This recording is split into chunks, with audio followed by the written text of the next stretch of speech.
One of the things we want to share in this module is a narrative approach to communicating the gospel of Latter-day Saints, and that's really partly because at least that Latter-day Saints think in narrative terms when they think about truth. So LDS Church doesn't really have a systematic theology. I mean, what would be the closest thing that they have to sort of a systematic theology approach? Yeah, closest thing I found is Gospel Principles, and I think the last edition is like 2009. Yeah. So at least they have a topical setup of different things. So they're training, new investigators and members. It's a basic reference guide. Yeah. Okay.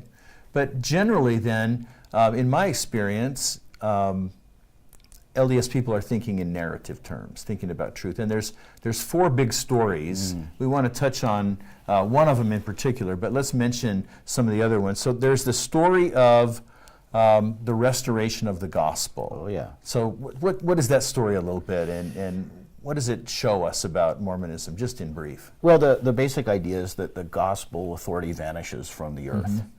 And different LDS scholars have nailed that down at different times, but roughly sometime late 3rd, early 4th century, gospel's gone. Authority is gone, at least in the old world. A little longer than that in the new world. Right. But there's no authority to do anything anymore. And so everything's questionable on whether it's good for, I mean, is a marriage, a baptism, right, if you don't have the proper authority to do it, does it count? If you don't have the gospel, God? You don't have the priesthood, and right, wow. Right. And so then that's restored through Joseph Smith, the prophet of the restoration.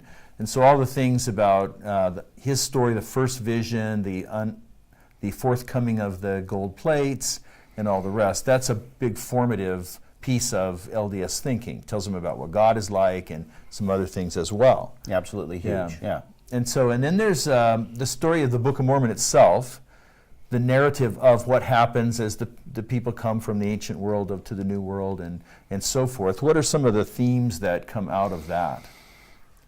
Just lots of big stories, redemption and then loss, and this king and that king, and Jesus comes. Yeah, Jesus comes, and you've got a version of the Sermon on the Mount, and you've got some pretty cool stuff, 3rd Nephi, but at the same time, you kind of look at it, and Jesus has an attitude in the Book of Mormon that's a little different from the Bible, exactly. And we won't go too far into that, but yeah.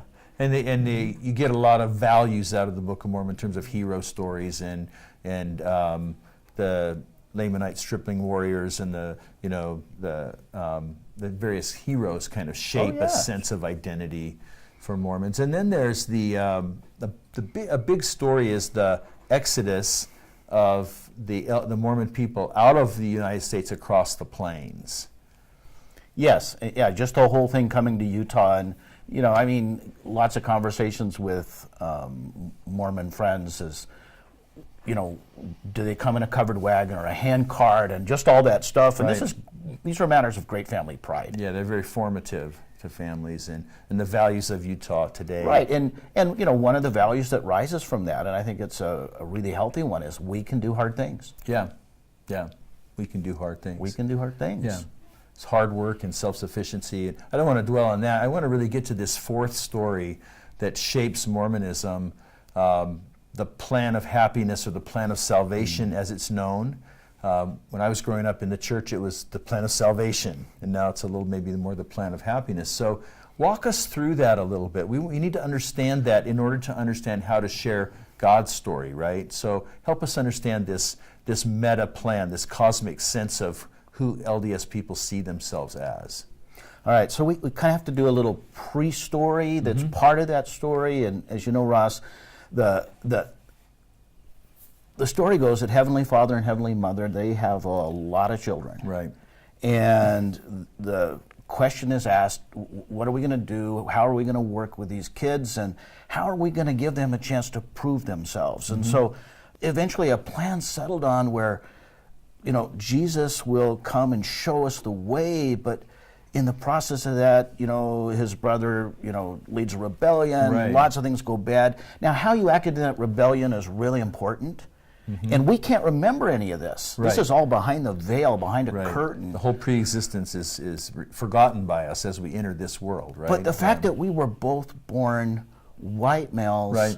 after the time of the Restoration, and into Mormon families. Good Mormon families. Good Mormon families meant we were valiant. We were special in We the were pre-existence. the word's valiant, man. We were something. Yep. And so now when we come into this life, we need to maximize the opportunity we earned in the pre-existence. And so if we get baptized, and if we keep the gospel ordinances, and we do our temple work, we receive the priesthood, we get married in the temple, we fulfill all of our callings, we do all these great things that, all these opportunities that are given to us to prove that we continue to be valiant, basically that we are worthy. The word worthy is the key to the whole story, right?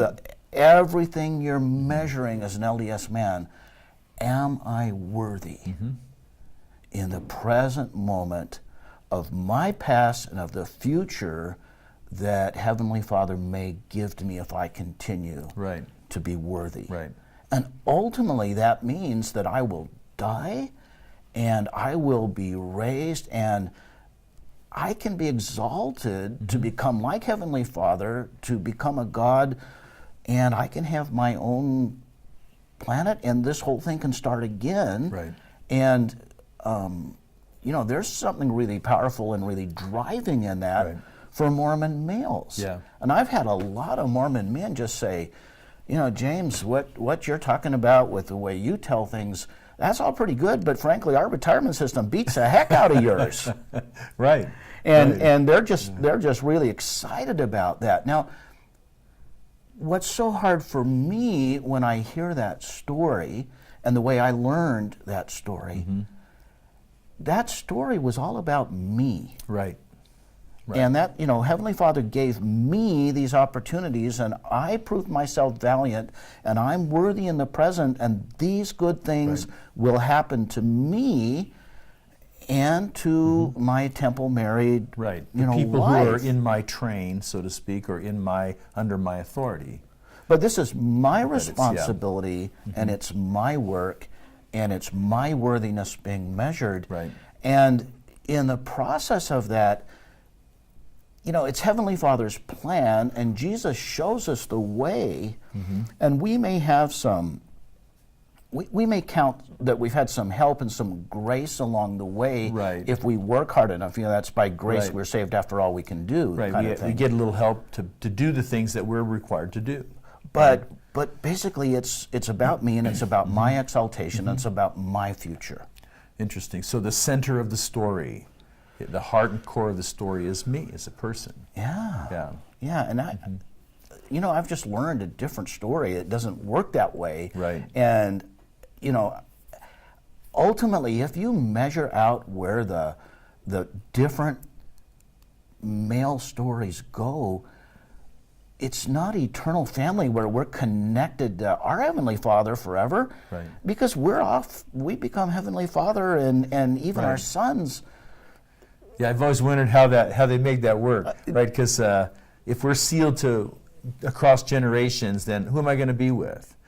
My kids are off doing being exalted and raising their eternal families, they think, and then my parents are. So it's like we can't even figure out where to go for Christmas, right? So how are we going to figure out how to make this work? Yeah. So that's a great point. It's a hard thing with that narrative, and yet it's so appealing to me as a man who's been raised with all these stories that we can do hard things, we can be self-sufficient, and we can make a future for ourselves. Right.